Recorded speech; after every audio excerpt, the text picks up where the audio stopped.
Adam Taxon with Alan Korwin. Right now he is the publisher of Bloomfield Press, and he runs the website gunlaws.com.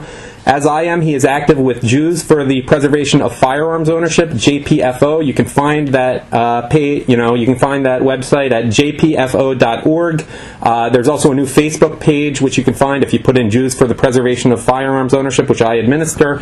And while we're on the subject of what I administer, I also am one of the administrators for Michael Savage fan page, which is the biggest Michael Savage fan page on Facebook. That is full disclosure because I am talking to Alan right now about a lot of the criticism that Michael Savage, who is otherwise a conservative, has been receiving, including from his own fans on his own Facebook page. There's been a lot of backlash in the aftermath of last Friday's shooting in Colorado, his call for some restrictions on body armor and on drum magazines, and this follows in 2009 when he criticized what he called assault weapons, and that was the term he used, and that resulted in a response from JPFO, an open letter to Michael Savage. So Alan, let's first focus on body armor and your critique of Michael Savage there.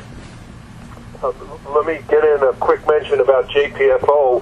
When I tell people there's an organization called Jews for the Preservation of Firearms Ownership, they're usually in shock. It's been there for 20 years, and they are the most aggressive gun rights organization.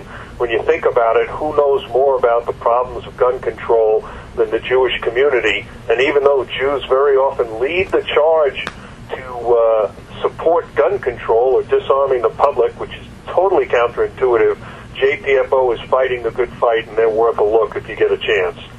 Okay, body armor. Well, Michael doesn't usually go into gun issues. He's brilliant on his politics, but he's perhaps mistaken here. Body armor is basically a defensive tool. If somebody has threatened your life, then body armor is a really good idea. The idea that the police or some government bureaucrat would make a determination as to whether or not you can buy this nonviolent, protective, self-defense, neutral kind of equipment is a very, very bad idea. Now, in Arizona, where I am, the use of body armor in the commission of a crime is itself a crime, a Class 4 felony. So you can't put on body armor and go rob a liquor store. You're committing multiple crimes by doing that. But if you're under assault, if somebody breaks into your house, if there's a threat against your life, then putting on body armor makes perfect sense. The idea that they would outlaw that is just flat out wrong. This whole outlaw gear and equipment to stop criminals from being criminals is ludicrous on its face, and I think Michael misses this point if he's arguing that you shouldn't be able to get it. The guy who used it in Colorado, well, there was nobody there to shoot him, so that hardly mattered. The president said what would happen if his children were in that audience. Well, that's pretty obvious because the Secret Service would have taken this guy out, whatever it takes. And that was the missing element. Not the fact that he had body armor, but the fact that there was no other way to stop him in a crowded room. And in fact, the irony there is this. Here are people who get to witness a blood-drenched, massive murders while they're waiting to watch blood-drenched, massive murders on the screen. Yeah. Is there a link there? Is there a link, or is it just ironic? You know, Alan, I will interject now that Michael Savage has been very responsible in criticizing Hollywood for their exploitation of just gory violence here. And so, to be fair, we got to give him credit there. That's true, and he understands that the hellacious, vile garbage that's coming out of Hollywood as entertainment is very seriously misguided.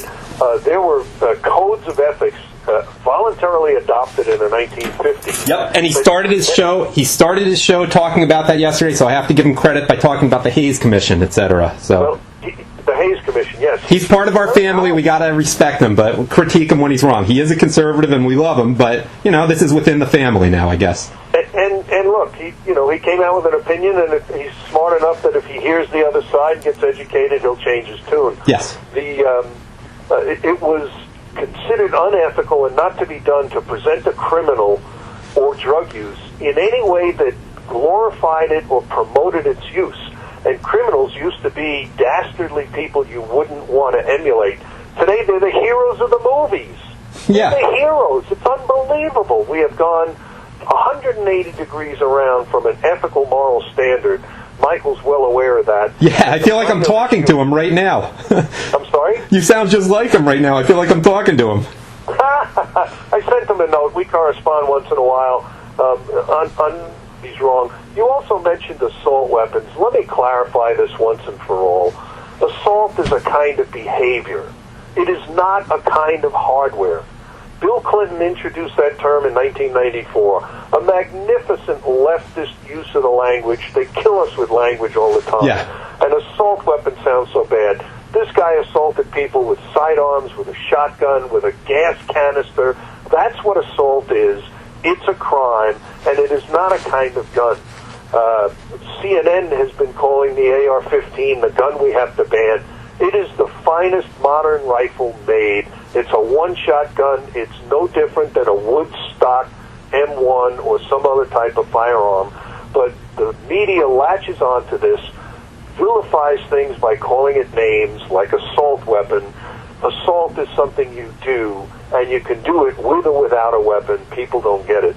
I wrote something called the Politically Corrected Glossary that takes these words and turns them around so that we're on the high side of the argument instead of them. And I'll give you one classic case. A lot of people like to say we're pro-gun. I think that's a mistake, because people who hate guns think that anti-gun is the right position to take. You lose the argument if you frame it that way. You should always say you're pro-rights. Pro-rights. What does that make the other side? It makes them anti-rights. Of course. And who wins that argument just on the words? I have dozens and dozens of examples of where they want you to use certain words that hurt you, and you can use the better terms that hurt them. And from now on, if somebody says, "Are you pro-gun?" you say, "Well, I'm pro-rights. How about you?" Yeah, And all of a sudden, the argument swaps. I always see these little, what I call Sorosistas here in Philly on the street, giving you this friendly grin and wave and saying, "Do you have a minute for gay rights at the ACLU?" And I always want to say to them, I don't talk to them, yeah, I'm for them, what do you think of their Second Amendment rights? You know, I imagine I'm stronger on that than you, but I'm digressing here. But I think the point... digression is okay. I'm in a political parody band called the Cartridge Family, and we do a song about the ACLU, and we point out that there's only 9 amendments in their Bill of Rights. Right. But I'm thinking... you know, the point here for Michael Savage, if for some reason he finds himself listening, is that he really shouldn't be using the term assault weapon. That's a Chuck Schumer term. What's the guy's name, Sugarman, who came up with that with a real agenda? You know, there's a mixed history, and it goes back into World War II, into Germany, the term assault weapon in German, which I can't pronounce. And it doesn't matter. It's, you know, when they say assault weapon, do you own any assault weapons? The correct answer is, well, I own some household firearms, the same kind you would find in any American household, and maybe in your case it includes belt-fed and water-cooled, but that's okay. Right. You know, JPFO did a paper. I wrote this with the rabbi, the rabbinic director, David Ben-Dori. I wrote this for JPFO on why you should want high-capacity magazines, what I typically call normal-capacity magazines, as opposed to the infringed capacity that the left is pushing now.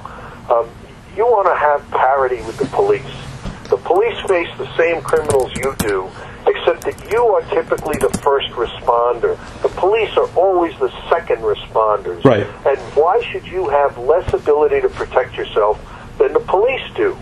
A 17-round magazine for a sidearm, not a handgun, that's a vilified term, a sidearm.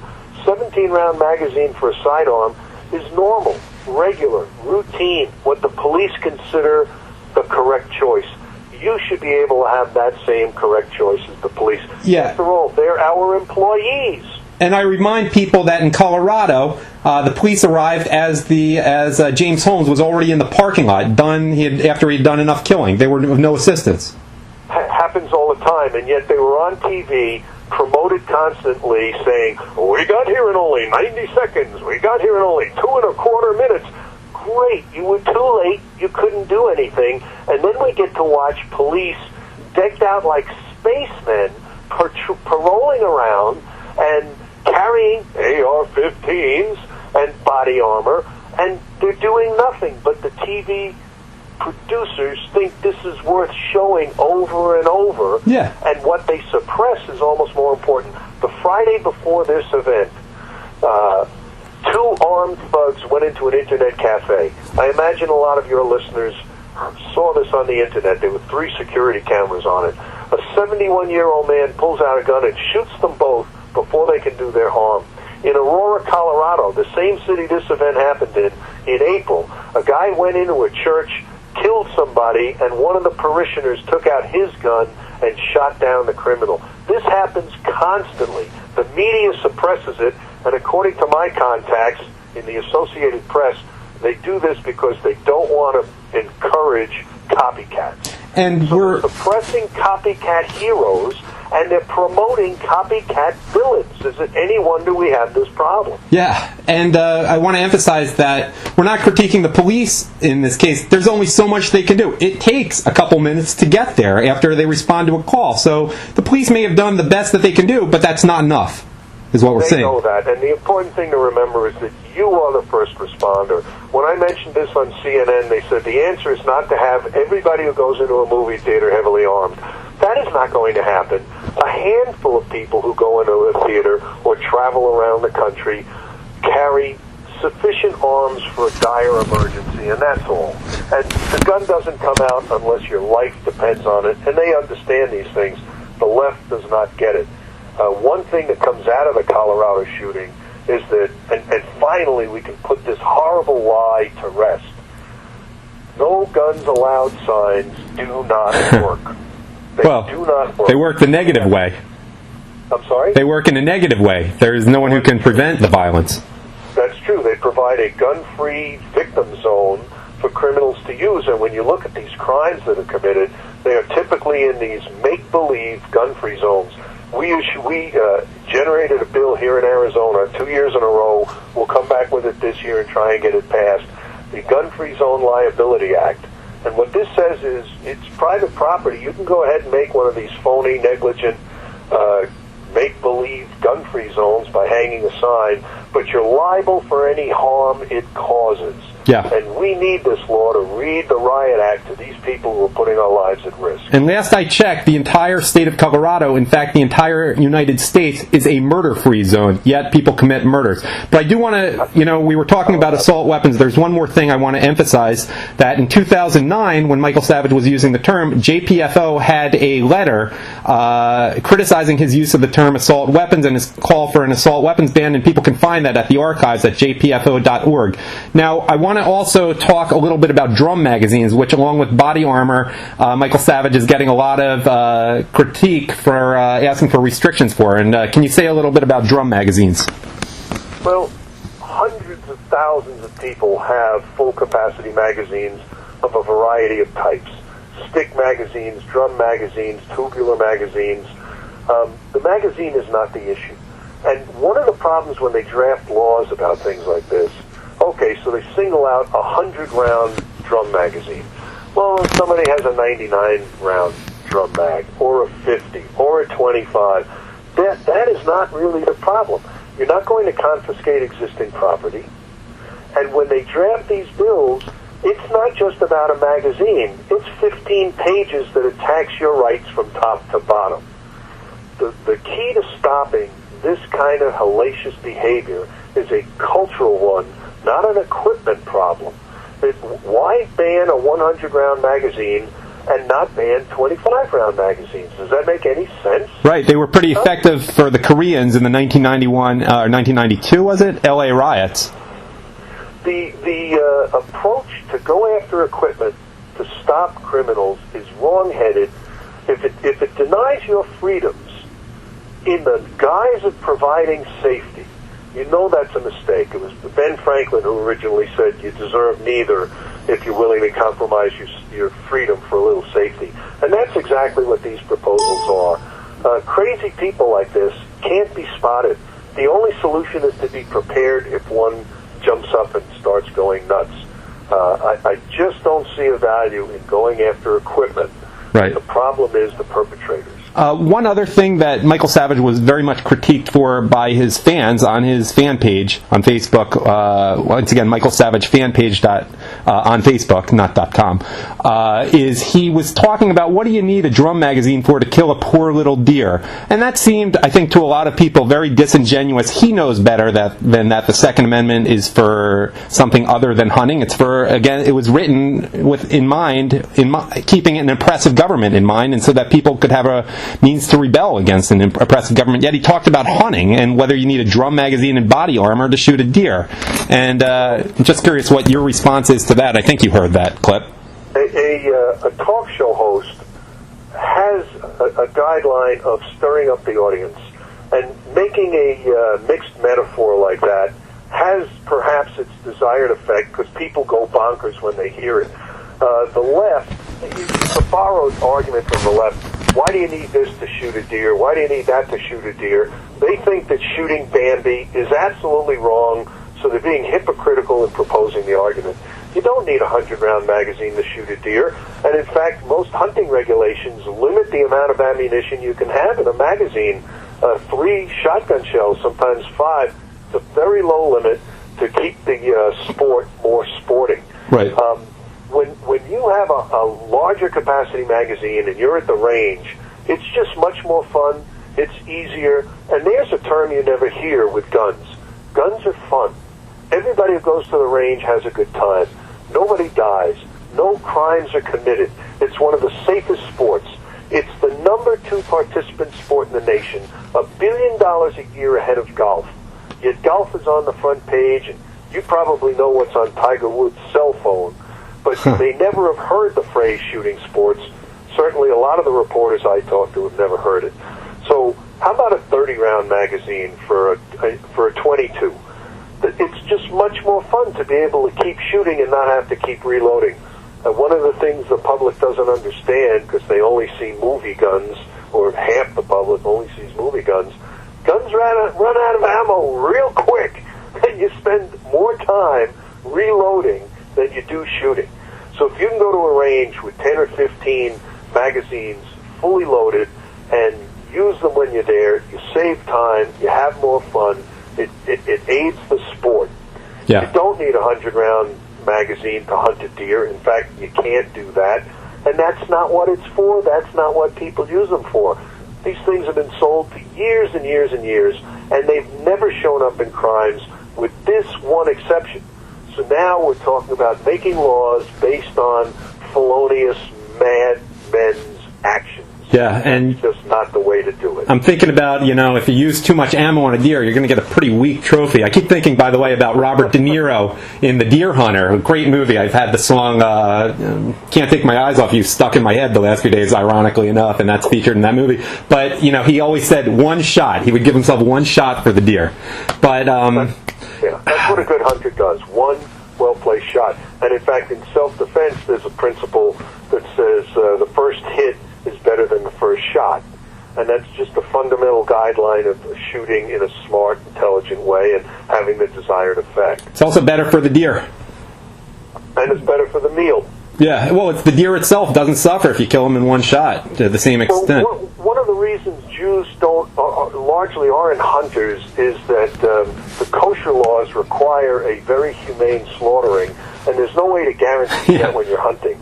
So Jews, by and large, aren't hunters. Right. But the idea that Jews, by and large, don't support gun rights is a mystery. The rabbi and I wrote a paper, Why Jews Hate Guns. Right, I read that. And we unraveled this mystery, and that's also up at jpfo.org. The leaders in Congress of the gun control movement, the disarm the public movement, are all Jews. I think that's very calculated. I think they stick Jews in front almost for an insidious reason. Like, it's always, the question was it going to be Michael Bloomberg, or I guess Dianne Feinstein isn't actually Jewish because she had a non-Jewish maternal grandmother, or would it be Chuck Schumer? It turned out to be Michael Bloomberg, but you just knew it would be a Jew. And you know what? I want to mention one other thing, because we're talking about hunting. Yeah, Jews can't eat the meals unless somehow you can sneak up a deer and slaughter it the right way with a knife. But good luck doing that. But we have no problem with others hunting. It's just we can't eat the food that way, and we can't be cruel, but we have no problem with non-Jews doing it. That's true, and it's a whole new wrinkle to bring religion into the firearms argument, and just this unbelievable hypocrisy and conundrum that the people who should most recognize the value of firearms to regulate and control the government are the Jews who think the government should have all the guns and then we'll be safe. It's a search for moral utopian purity. And it's utopian. It can't be obtained. The idea that you can exert force against an enemy bothers a lot of Jews on a philosophical level, so are anti-rights on the gun issue, and it's just the wrong way to be. Anytime you come out against rights, there are negative repercussions, and that's what we face. Alan, while I have you on, we've been on a while. Any final conclusions, whether related to Michael Savage's comments on the incident or the Colorado incident a week ago in general, the massacre, I shouldn't use the term incident, any final comments or thoughts you have that you want to give the public? Well, as unfortunate as this is, because the left dances in the blood of victims, the media searches around for people to balance the conversation some, and the pro-rights message gets out so much more strongly when the anti-rights people are doing what they're doing and yelling for laws. I think the only thing they don't do on the pro-rights side is use this to press for good laws. We need national carry. Your rights shouldn't disappear when you leave your home state. We need a gun-free zone liability law so that anybody who makes these make-believe gun-free zones can be held liable for the harm they're causing. I'll go even further. The NICS background check system could be eliminated with another system called BIDS, which provides the same quality of background check but doesn't allow the FBI to compile records of who's buying guns. The system would work just as well, except it would save $250 million a year because you wouldn't need 900 people in cubicles answering phones. The NICS versus BIDS system is posted up at gunlaws.com. You should read it. We should press ahead with seeking this because the background check system is never going to be dismantled. I just don't see the political capital for it. So let's make the system inexpensive, just as effective, and prevent the FBI and the government from compiling lists of gun owners, which is absolutely illegal, prevented under statute, and the government is always looking for ways around it. Is that enough? If you want to it's more than enough. gunlaws.com, there's a link right there to send me an email.